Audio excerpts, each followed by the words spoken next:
Assalamualaikum warahmatullahi wabarakatuh. Innal hamdalillah nahmaduhu wa nasta'inuhu wa nastaghfiruh wa na'udzu billahi ta'ala min shururi anfusina wa min sayyiati a'malina. Man yahdihillahu fala mudilla lahu wa man yudlil fala hadiya lahu. Wa asyhadu an la ilaha illallah wahdahu la syarika lahu wa asyhadu anna Muhammadan 'abduhu wa rasuluh. Ya ayyuhalladzina amanu taqullaha haqqa tuqatih wa la tamutunna illa wa antum muslimun. Ya ayyuhan nasu taqu rabbakumul ladzi khalaqakum min nafsin wahidah wa khalaqa minha zawjaha wa batha minhuma rijalan katsiran wa nisaa wattaqullaha alladzi tasaaluna bihi wal arham innallaha kana 'alaikum raqiba. Ya ayyuhalladzina amanu taqullaha wa qulu qawlan sadida yuslih lakum a'malakum wa yaghfir lakum dhunubakum wa man yuti'illaha wa rasulahu faqad faza fawzan 'azima. Amma ba'd. Fa inna asdaqal hadithi kitabullah wa khairal huda huda Muhammadin sallallahu alaihi wasallam wa syarral umuri muhdatsatuha wa kullu muhdatsatin bid'ah wa kullu bid'atin dhalalah wa kullu dhalalatin finnar. Ma'asyiral muslimin, ikhwani fillah, rahimani wa rahimakumullah. Kita melanjutkan kembali pembahasan kitab Kasyfus Syubuhat yang dikarang oleh Al-Imam Muhammad bin Abdul Wahhab At-Tamimi rahimahullah dengan syarah penjelasan dari Asy-Syaikh Muhammad bin Shalih Al-Utsaimin rahimahullahu taala. Kita melanjutkan syubhat yang dilontarkan oleh para pelaku kesyirikan. Mereka yang berbuat syirik kepada Allah mengatakan, bagaimana bisa kita kok dikafirkan? Kok bisa kalian mengkafirkan kita, mengatakan kita ini kafir? Padahal kita ini mengimani Allah Subhanahu wa taala, kita bersyahadat, kita juga mengimani adanya hari kebangkitan. Ya, kita meyakini Nabi SAW sebagai seorang utusan Allah, dan kita juga mengimani banyak perkara-perkara di dalam agama. Kok bisa kalian kafirkan?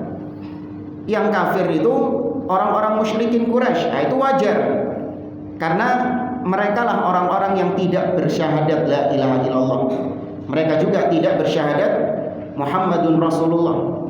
Mereka juga mengingkari hari kebangkitan. Maka pantas mereka dihukumi kafir. Nah, sedangkan kita, kata pelaku kesyirikan ini, kita mengimani Allah, kita mengimani hari akhir. Kok bisa kalian mengkafirkan kita?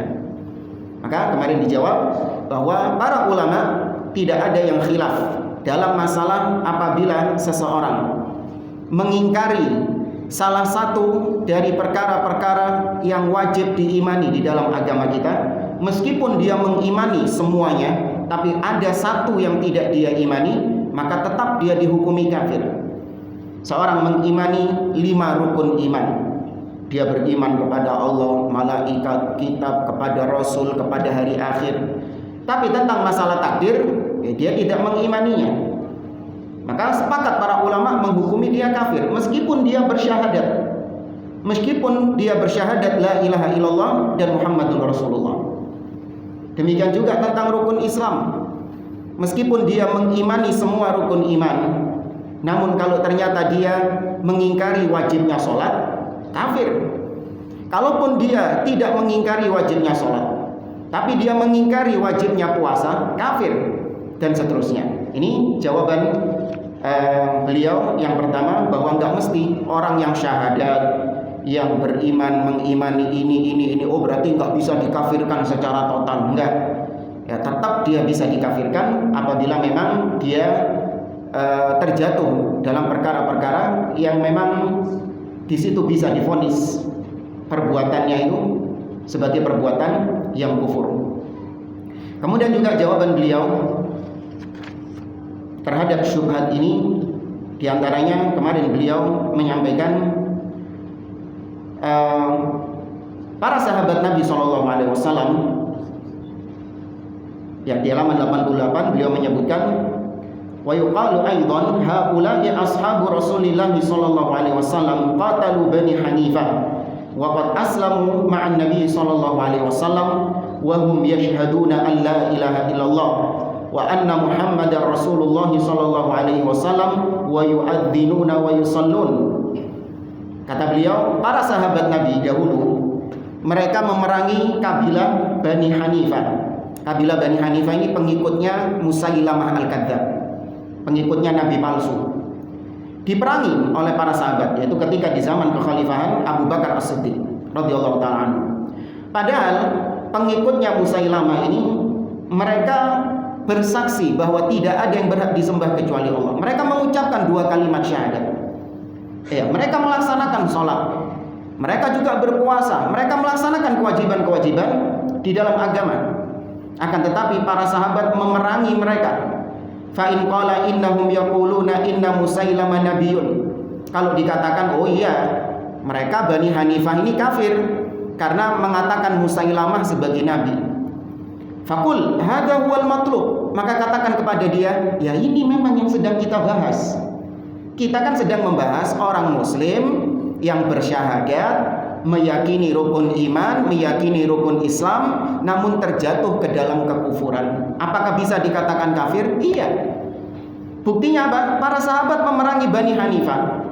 Bani Hanifah pengikutnya Musailamah ini, mereka sholat, bersyahadat, mengimani rukun iman, juga mengimani rukun Islam. Akan tetapi mereka mengatakan Musailamah adalah nabi. Ya, Musailamah adalah utusan Allah. Maka kata beliau, ya ini memang yang sedang kita bahas. Idza kana man rafa'a rajulan ila rutbatin Nabi sallallahu alaihi wasallam kafar wa halla maluhu wa damuhu wa lam tanfa'hu syahadatan wala shalah fa kaifa biman rafa'a syamsan aw yusufa aw sahabiyan aw nabiyan ila martabati jabbaris samawati wal ard subhanallah ma a'dhamu sya'nuhu. Kata beliau, kalau pengikutnya Musailamah ini, mereka ini kesalahannya, kesesatannya adalah mengangkat Musailamah, mengangkat seseorang dengan menyetarakan Musailamah, menyetarakan seseorang dengan posisinya siapa? Nabi SAW. Menyetarakan seseorang setara dengan Nabi, itu saja sudah dihukumi kafir. Bagaimana lagi kalau ada orang yang menyetarakan seseorang dengan Allah Subhanahu wa taala? Bukankah ini lebih kafir? Seperti misalnya kata beliau, fa kaifa biman rafa'a syamsan au Yusuf. Ya, Syamsan au Yusuf ini 2 orang yang disembah di zamannya Syekh Muhammad bin Abdul Wahab. Ya, Syamsan sama Yusuf. Ini kalau kita baca beberapa syarah dari para ulama, 2 nama ini adalah berhala atau nama orang yang dikeramatkan ketika zamannya penulis, yaitu Syekh Muhammad bin Abdul Wahab. Ya, bagaimana lagi kalau ada orang yang mengangkat seorang yang bernama Syamsan atau Yusuf, atau dia mengangkat kedudukan sahabat, atau bahkan mengangkat kedudukan Nabi, disetarakan dengan Jabbar samawati wal ard, yaitu Allah Subhanahu wa taala, penguasa langit dan bumi. Maka Maha Suci Allah tentu perkaranya lebih besar daripada pengikutnya Musailamah yang cuman mengangkat kedudukan apa? Musailamah setara dengan Nabi. Kadzalika yatba'ullahu 'ala qulubil ladzina la ya'lamun. Beliau membawakan ayat dalam surah Ar-Rum ayat 59, demikianlah Allah tutup hati orang-orang yang tidak mengetahui itu.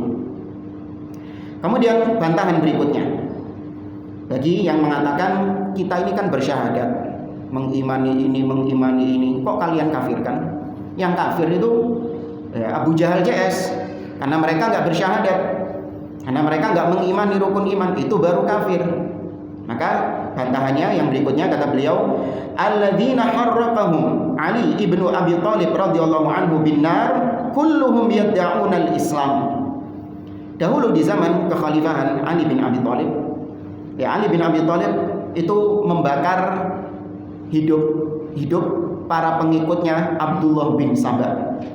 Meskipun kata para ulama, Ali bin Abi Thalib kemudian bertobat dari perbuatan ini, karena membakar makhluk itu diharamkan di dalam agama kita. Karena Nabi SAW mengatakan la yu'adzabu binnar illa Rabbun nar, tidak boleh mengazab makhluk dengan api kecuali Robnya api, yaitu Allah Subhanahu wa taala. Ya, namun kata para ulama, Ali bin Abi Thalib bertobat dari perbuatan tersebut. Tapi yang jadi permasalahan di sini adalah Ali ketika membakar pengikutnya Abdullah bin Sabah. Bahkan Abdullah bin Sabah juga dalam catatan para ahli sejarah juga ikut terbakar, dibakar sama Ali bin Abi Thalib. Kenapa demikian? Karena Abdullah bin Sabah dan pengikutnya mereka meyakini Ali bin Abi Thalib adalah Allah Subhanahu wa taala. Ya, bahkan dikatakan Abdullah bin Sabah pernah mengatakan kepada Ali, antal ilah, engkau adalah ilah. Ya, anta huwa, engkau adalah dia. Maksudnya Allah Subhanahu wa taala. Itu Abdullah bin Sabah. Mereka ini secara asal, pengikutnya Abdullah bin Sabah, secara asal mereka ini mengaku Islam, menampakkan keislaman. Wahum min ashabi Ali radhiyallahu anhu. Bahkan mereka ini termasuk pengikut-pengikutnya Ali bin Abi Thalib. Ya, ketika Ali berperang melawan Aisyah, Az-Zubair, Talha dan pengikutnya dalam perang Jamal. Ya, demikian juga perang Siffin berperang melawan Muawiyah bin Abi Sufyan. Mereka ini pengikutnya Abdullah bin Sabah ada di barisannya Ali bin Abi Thalib. Wa ta'allamul ilma minas sahabah. Bahkan pengikutnya Abdullah bin Sabah, mereka ini belajar agama dari para sahabat Nabi sallallahu alaihi wasallam. Walakin i'taqadu fi Aliyin mithla al-i'tiqadi fi Yusuf wa Syamsan wa amsalihima. Tapi mereka ini meskipun pengikutnya Ali, ya meskipun mereka ini adalah orang-orang yang belajar bersama sahabat Nabi, mengaku Islam, tapi mereka punya akidah. Pengikutnya Abdullah bin Sabah ini, mereka punya keyakinan kepada Ali sebagaimana keyakinan orang-orang terhadap Syamsan dan Yusuf yang tadi kita sebut, dua orang yang dikeramatkan di zamannya Syekh Muhammad bin Abdul Wahab, yakni disembah di situ. Fakaifa ajma'a as-sahaba an qatlihim wa kufrihim. Lah kok bisa para sahabat ketika itu mereka sepakat untuk memerangi pengikutnya Abdullah bin Sabah ini dan juga sepakat mengkafirkan mereka.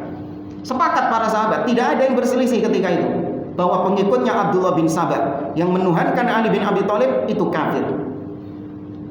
Atadhunnuna anna as-sahaba yukaffiruna al-muslimin. Apakah kalian, wahai para pelaku kesyirikan yang suka baper, ketika kita menyampaikan tentang hukum syirik, baper, kita dituduh gemar mengkafirkan. Maka kita jawab, kita tanya kepada kalian, apakah kalian mengira, kalian meyakini para sahabat yang memerangi pengikutnya Abdullah bin Sabah, apakah kalian mengatakan juga bahwa para sahabat itu suka mengkafirkan kaum muslimin? Am tadhunnuna anna al-i'tiqad fi tajin wa amsalihi la yadurru wal i'tiqad fi Ali bin Abi Thalib radhiyallahu anhu yukaffir. Apakah kalian menduga bahwa keyakinan terhadap taj, ya at-taj, itu disebutkan secara bahasa artinya taj adalah mahkota. Ya, tapi istilah ini itu disematkan kepada tauhid yang disembah di zamannya Syekh Muhammad bin Abdul Wahab. Ya, istilah untuk tauhid, ya berhala yang disembah di zamannya Syekh Muhammad bin Abdul Wahab. Apakah kalian mengira keyakinan terhadap tauhid dan yang semisal dengannya itu tidak membahayakan iman? Sedangkan keyakinan tentang ketuhanan Ali bin Abi Thalib, itu baru yang bisa dikafirkan. Kenapa kalian membedakan? Ada orang yang nyembah kepada wali ini, wali ini, wali ini, oh nggak kafir. Yang kafir itu kalau yang disembah Ali bin Abi Thalib. Apakah seperti itu pola pikir kalian? Sehingga hanya berlaku pada Ali bin Abi Thalib, tidak berlaku kepada orang lain. Ya. Ini penjelasan dari Syekh Muhammad bin Abdul Wahab, Syekh Muhammad bin Shalih Al-Utsaimin, kurang lebih sama, tidak terlalu ada perincian yang lebih spesifik dari yang disampaikan oleh penulis. Maka kita lewati. Wa yuqalu aidan Banu Ubaid Al-Qaddah. Kemudian bantahan berikutnya bagi yang mengatakan kita ini kok dikafirkan, padahal kita bersyahadat, padahal kita mengimani rukun iman, kita melaksanakan sholat dan lain sebagainya. Yang kafir itu ya orang-orang Quraisy seperti mereka yang tidak bersyahadat, tidak mengimani rukun-rukun iman. Itu baru kafir. Maka bantahan berikutnya kata beliau adalah apa yang terjadi pada pengikutnya Ubaid Al-Qaddah. Ya, Ubaid Al-Qaddah ini adalah muassis Daulah Ubaidiyah, ya, atau yang disebut dengan Al-Ubaidiyun. Para ahli sejarah itu lebih menulis atau lebih sering menulis dengan istilah Fatimiyun. Ya, daulahnya disebut dengan Daulah Fatimiyah. Tapi ini tidak diterima oleh para ulama karena nama Fatimah itu terlalu suci untuk disematkan kepada manusia-manusia biadab seperti mereka. Ya, terlalu suci nama Fatimah radhiyallahu taala anha untuk disematkan kepada manusia-manusia laknat seperti ini. Tapi para ulama lebih menamai mereka dengan nama pendirinya, yaitu Ubaid atau yang disebut dengan Al-Ubaidiyun, Daulah Al-Ubaidiyah. Itu yang lebih benar. Ya, bukan Daulah Fatimiyah. Terlalu keren. Ya, padahal mereka jelek. Alladzina malakul Maghrib wa Misra fi zamani Bani Abbas kulluhum yashhaduna an la ilaha illallah wa anna Muhammadar Rasulullah. Mereka ini berkuasa sekitar ya abad ketiga, akhir abad ketiga sampai abad ke-6 kalau nggak salah. Ya, lumayan lama mereka memiliki kekuasaan. Kekuasaan mereka itu awalnya di Maghrib. Maghrib ini Maroko. Kemudian mereka juga punya kekuasaan di Mesir. Ya, Daulah Ubaidiyun. Mereka orang-orang Syiah, memiliki keyakinan Syiah, Gulatu Syiah. Nah, Syiah yang ekstrim. Bahkan di antara kejahatan mereka adalah mereka pernah membunuh jamaah haji ketika berhaji di Baitullah dan mencongkel Al-Hajarul Aswad. Nah, ini orang-orang ini. Mereka ini yang melakukan perbuatan biadab ini. Lisan mereka bersaksi asyhadu an la ilaha illallah wa asyhadu anna Muhammadar Rasulullah wa yad'un al-Islam. Mereka kalau ditanya, kalian agamanya apa sih? Mereka mengatakan, kita Islam ini. Wa yusalluna al-jum'ah wal jamaah. Mereka juga melaksanakan salat Jumat, melaksanakan salat berjamaah. Falamma adharu mukhalafat asy-syari'ah fi asya' duna ma nahnu fihi ajma'al ulama ala kufrihim wa qitalihim. Namun ketika mereka menampakkan perselisihan, penyelisihan, kesesatan-kesesatan mereka, penyimpangan-penyimpangan mereka di dalam syariat, di dalam agama, maka para ulama ketika itu bersepakat tentang kafirnya Daulah Ubaidiyun dan halalnya darah mereka untuk diperangi. Padahal mereka sholat, mereka bersaksi. Nah, ini syubhatnya orang-orang pelaku kesyirikan ini. Dikira kalau sudah sholat, sudah bersaksi la ilaha illallah, itu sudah Islam terus. Ya, nggak mungkin dia dikafirkan selama dia bersyahadat. Tidak. Ya, ada perkara-perkara yang tidak bermanfaat syahadatnya itu. Benar dia bersyahadat, tapi syahadatnya nggak bermanfaat, tidak ada nilainya, karena dia melakukan pembatal-pembatal syahadat. Ya. Wa anna biladahum biladu harb. Bahkan para ulama ketika itu sepakat bahwa negeri mereka adalah negeri yang sama hukumnya dengan kafir harbi. Karena para ulama memang mengkafirkan Syiah Rafidah. Wa ghazahumul muslimuna hatta istanqadu ma bi aidihim min buldanil muslimin. Sampai akhirnya kaum muslimin memerangi Daulah Ubaidiyun sehingga negeri-negeri mereka kembali berhasil dikuasai oleh kaum muslimin. Ya, ini bantahan syubhat bagi yang mengatakan bahwa yang kafir itu kalau nggak bersyahadat, yang musyrik itu kalau nggak meyakini rukun iman, ya, yang nggak melaksanakan sholat, nah itu baru kafir. Tapi kita bersyahadat, kita mengimani rukun iman, kita juga melaksanakan rukun Islam, kok dikafirkan? Iya, karena kalian melakukan pembatal keislaman. Kemudian kata beliau, wa yuqalu aidan, bantahan berikutnya, idza kana al-awwalun lam yakfuru illa annahum jama'u baina asy-syirki wa takdzibir rasuli wal Qur'an wa inkaril ba'thi wa ghairi dzalik. Fama ma'nal bab alladzi dzakara ulama fi kulli madhhab bab hukmil murtad. Kata beliau, apabila kaum terdahulu yaitu Abu Jahal CS,